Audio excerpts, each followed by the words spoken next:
تو گوگتوگ ہیرا کی طرف دیکھ کر تیر چلاتا ہے جو سیدھا نشانے پر لگتا ہے۔ اس کے بعد باقی سپاہی بھی اپنی تیر اندازی کے جوہر دکھاتے ہیں۔ ساگوروس کہتا ہے ترکمانوں واقعی ہی میں آپ لوگوں سے بہتر تیر اندازی کرنے والا کوئی نہیں ہے۔ ہیرا گوگتوگ کی طرف دیکھ کر کہتی ہے میں نے جو سنا تھا اس سے بڑھ کر دیکھ لیا۔ ساگوروس کہتا ہے میری بیٹی ہیرا آپ لوگوں کا قبیلہ دیکھنا چاہتی تھی۔ بالا ہیرا کو خوش آمدید کہتی ہے جبکہ ملون کہتی ہے جب ہم ازنیک آئے تھے تو تم وہاں موجود نہیں تھی ہیرا۔ ہیرا کہتی ہے میں قسطنطنیہ میں تھی، دیر سے ہی صحیح مگر آپ سے مل کر خوشی ہوئی۔ سلجان آگے بڑھتی ہے اور کہتی ہے بیٹی جب تم ہمارے قبیلے کے بارے میں اتنی ہی متجسس ہو تو آؤ اوتاک میں جانے سے پہلے میں تمہیں اپنا قبیلہ دکھا دیتی ہوں۔ ہیرا کہتی ہے مجھے بہت خوشی ہوگی۔ عثمان ساگوروس سے کہتے ہیں ہم اوتاک میں چلتے ہیں۔ یہ کہہ کر عثمان اور ساگوروس اندر خیمے کی طرف چلے جاتے ہیں جبکہ خواتین ہیرا کو لے کر ایک طرف چلی جاتی ہیں۔ دوسری طرف ترگت اپنے سپاہی سرحان سے کہہ رہا تھا ہم ماری کی مدد کریں گے مگر قلعے میں داخل نہیں ہوں گے، ہم اسے راستے میں ہی اغوا کریں گے۔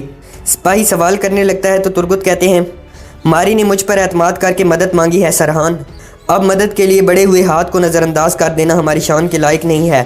جاؤ احتیاطی تدابیر اختیار کرو اور سپاہیوں کو تیار کرو اور ماری کی خادمہ کو بھی پیغام بھجوا دو، ہم کل ایناگول کے راستے سے ماری کو اغوا کریں گے۔ یہ سن کر سرحان اپنے سینے پر ہاتھ رکھ کر وہاں سے چلا جاتا ہے جبکہ ترگت ماری کی تحفے میں دی گئی انگوٹھی کو دیکھنے لگتا ہے۔ کائی قبیلے کے سرداری خیمے کے اندر عثمان اور ساگوروس خطے کے معاملات پر بات چیت کرتے ہیں۔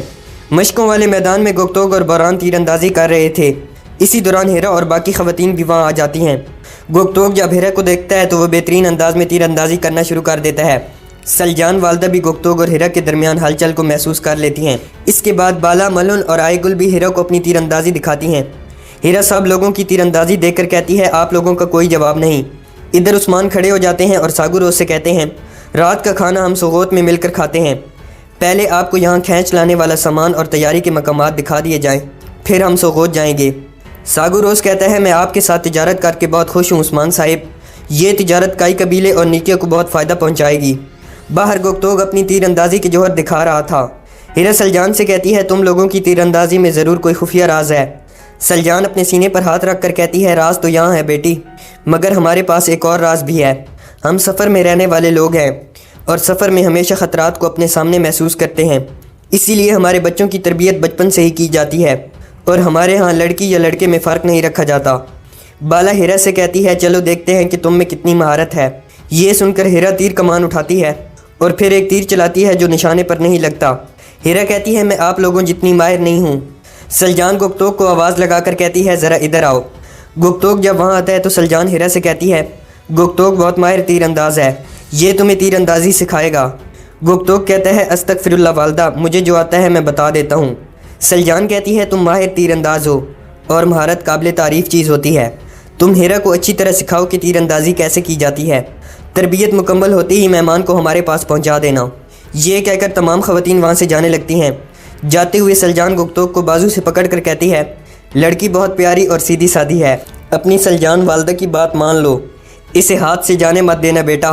یہ سن کر گوگتوگ بالا، آئیگل اور ملون کی طرف دیکھ کر گھبرا جاتا ہے تو سلجان کہتی ہے شرماؤ مت بیٹا، یہ بہنیں ہیں تمہاری۔ یہ کہہ کر سب خواتین وہاں سے چلی جاتی ہیں۔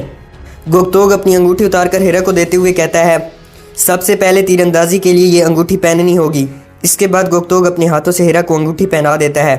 گوگتوگ ہیرا کو تیر اندازی سکھاتے ہوئے کہتا ہے تم اپنے ہدف پر نظر رکھو گی، کمان کھینچو گی اور تیر پھینک دو گی۔ ہیرا مسکرا کر کہتی ہے میں آپ جیسی بہترین تیر اندازی کیسے کر سکتی ہوں۔ گوگتوگ کہتا ہے جب آپ اچھی طرح مشق کریں گی تو آپ بھی ماہر تیر انداز بن جائیں گی۔ اس کے بعد گوگتوگ تیر کمان ہیرا کو تھما دیتا ہے اور اسے اپنی نگرانی میں تیر اندازی سکھاتا ہے۔ ہرمن کایا قلعے میں کوسس اپنے خاص آدمی سے کہہ رہا تھا ساگوروس اور اس کی بیٹی مریں گے سامویل، کوئی غلطی نہیں ہونی چاہیے، جو کرنا پڑے کر ڈالنا۔ کوسس جولیا اور اس کے آدمیوں کے سامنے آ کر کہتا ہے ساگوروس اور اس کی بیٹی سوغوت سے زندہ نہیں نکلنے چاہیے، اگر ہم یہ مہم پوری کر لیتے ہیں تو اس کی تمام تر ذمہ داری عثمان پر آئے گی۔ دوسری طرف گوگتوگ اجازت لے کر سلجان کے خیمے میں آتا ہے اور کہتا ہے آپ نے مجھے یاد فرمایا والدہ۔ سلجان گوگتوگ کو اپنے پاس بٹھا لیتی ہے اور اس سے پوچھتی ہے تو بتاؤ کیا تم نے لڑکی کو تیر اندازی سکھا دی، کیا وہ اچھی شاگردہ ہے؟ گوگتوگ کہتا ہے وہ سب سیکھ گئی ہے والدہ، وہ بہت ماہر ہے، زبردست تیر انداز بنے گی، تیر ہدف پر پھینکتی ہے۔ سلجان گوگتوگ کے سینے پر ہاتھ رکھ کر کہتی ہے لگتا ہے اس کا پھینکا گیا تیر سیدھا تمہارے سینے میں لگا ہے۔ گوگتوگ کہتا ہے شرمندہ مت کریں والدہ۔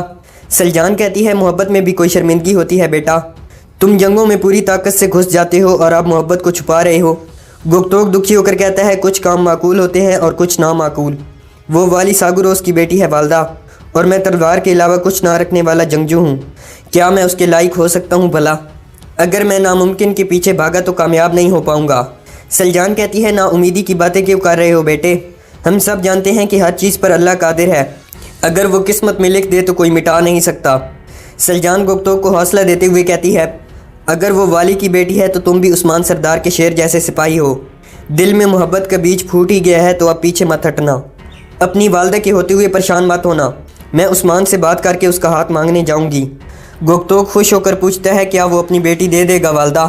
سلجان کہتی ہے عثمان صاحب مانگے اور کوئی نہ کر دے ایسا نہیں ہو سکتا، مگر پہلے تم لڑکی کے دل کا پتہ لگاؤ۔ یہ سن کر گوگتوک سلجان کے ہاتھ کا بوسہ لیتا ہے اور کہتا ہے سلامت رہیں والدہ۔ دوسری طرف ترگت کا سپاہی سرحان اپنا بھیس بدل کر ہرمنکایا قلعے میں گھس چکا تھا۔ ماری کی خادمہ کا وہاں سے گزر ہوتا ہے تو سرحان اسے روک کر کہتا ہے ایناگول کے راستے سے ماری کو اغوا کیا جائے گا۔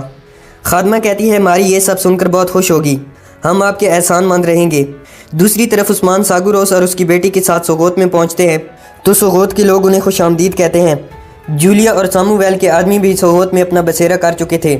جب وہ سب اپنے گھوڑوں سے نیچے آ جاتے ہیں تو ساگوروس عثمان سے کہتا ہے مجھے معلوم نہیں تھا کہ ترکمان سوغوت کو اس طرح شہر بنا چکے ہیں، آپ لوگوں نے طویل جدوجہد کی ہوگی۔ عثمان کہتے ہیں یہاں ہر کام عوام کی فلاح و بہبود کے لیے کیا جاتا ہے۔ عثمان اور ساگوروس ایک طرف چلے جاتے ہیں جبکہ خواتین ہیرا کو بازار کے کپڑے دکھانے میں مصروف ہو جاتی ہیں۔ اس کے بعد وہ دوبارہ آگے بڑھ جاتی ہیں۔ عثمان اور ساگوروس جب ایک جگہ پر پہنچتے ہیں تو جولیا اور سامویل کے آدمی بھی اپنا چہرہ ڈھانپے وہاں آ جاتے ہیں۔ عثمان شیخ ادیبالی سے ساگوروس کا تعارف کرواتے ہیں تو اسی دوران ایک آدمی ساگوروس کو مارنے کے لیے آگے بڑھ رہا تھا۔ جولیا اس آدمی کا ہاتھ پکڑ کر اسے روک لیتی ہے اور کہتی ہے ٹھہرو تھوڑا صبر کرو۔ جولیا کے آدمی جب تیر نما آلے سے ساگوروس کا نشانہ لیتے ہیں تو اسی دوران ترگت ساگوروس کے سامنے آ کر کھڑا ہو جاتا ہے اور عثمان سے کہتا ہے آپ سے اہم معاملے پر بات چیت کرنی ہے عثمان صاحب۔ یہ سن کر عثمان ترگت سے کہتے ہیں اندر چل کر بات کرتے ہیں۔ اس کے بعد عثمان اور ترگت وہاں سے اندر چلے جاتے ہیں جبکہ گندوز ساگوروس اور اس کے سپاہیوں کو لے کر ایک طرف چلا جاتا ہے۔ ہرمنکایا قلعے میں کوسس نکولا سے کہتا ہے کیا تمہیں رات کو نیند آئی ہے نکولا؟ نکولا کہتا ہے بالکل نہیں، صبح تک میں نے ساگوروس کے بارے میں سوچا، میں سوچتا رہا کہ اس کی موت کے وقت عثمان کی حالت کیا ہوگی۔ کوسس کہتا ہے فکر مت کرو نکولا، اس بار ہمارا منصوبہ کامیاب ہو جائے گا۔ نکولا کہتا ہے تم جاننا چاہتے ہو کہ حقیقت میں کیوں نہیں سو سکا؟ نکولا ماری کا نام لیتا ہے اور کوسس سے کہتا ہے ابھی تک تم نے مجھے کچھ نہیں بتایا، کیا تم نے ماری کے ساتھ بات کی ہے کوسس؟ کوسس کہتا ہے مجھے یقین ہے تم ماری کو قائل کر لوگے نکولا۔ نکولا کہتا ہے تم ٹھیک کہہ رہی ہو کوسس، جب ماری دیکھے گی کہ میں اس کا کتنا خیال رکھتا ہوں اور اس کے لیے کتنا ہدیہ لایا ہوں تو وہ کسی تردد کے بغیر فوری طور پر قبول کر لے گی۔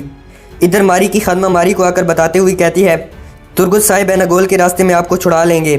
یہ سن کر ماری خوش ہو جاتی ہے اور پھر اندر نکولا اور کوسس کے پاس آ جاتی ہے۔ نکولا ماری کو خوش آمدید کہتا ہے تو کوسس کہتا ہے میں تم دونوں کو اکیلا چھوڑ رہا ہوں، امید ہے کہ تم دونوں درست فیصلہ کرو گے۔ یہ کہہ کر کوسس وہاں سے چلا جاتا ہے۔ کوسس کے جانے کے بعد نکولا ماری سے کہتا ہے میں معذرت چاہتا ہوں ماری، اس جیسا حساس موضوع مجھے پہلے تمہارے ساتھ کھولنا چاہیے تھا۔ نکولا کہتا ہے ماری اگر تم نے مجھے ہاں کہہ دی تو میری ہر چیز تمہاری ملکیت ہو جائے گی۔ نکولا کچھ تحائف پر ہاتھ رکھ کر کہتا ہے میں یہ تمہارے لیے لایا ہوں ماری۔ نکولا صندوق کھول کر ماری کو تحفے دکھاتا ہے اور ایک انگوٹھی ماری کو دیتے ہوئے کہتا ہے میں تم سے ہمیشہ کی خوشی کا وعدہ کرتا ہوں، کیا تم مجھ سے شادی کرو گی ماری؟ ماری پوچھتی ہے اگر میں نے تم سے شادی کی تو تمہاری زندگی میں کیا تبدیلی آئے گی نکولا؟ نکولا کہتا ہے اگر یہ شادی ہوتی ہے تو ہمارا ایک دوسرے کے ساتھ جڑنا ہمیں زیادہ مضبوط کر دے گا۔ ماری کہتی ہے یہ کافی نہیں ہے۔ نکولا کہتا ہے مجھے تم سے عشق ہے ماری، میرا یقین کرو۔ آیا نکولا تم سے وعدہ کرتا ہے کہ وہ تمہیں زندگی کے اندھیروں میں نہیں چھوڑے گا؟ ماری اپنا ہاتھ آگے کر کے کہتی ہے مجھے قبول ہے نکولا۔ اس کے بعد نکولا ماری کو اپنے نام کی انگوٹھی پہنا دیتا ہے۔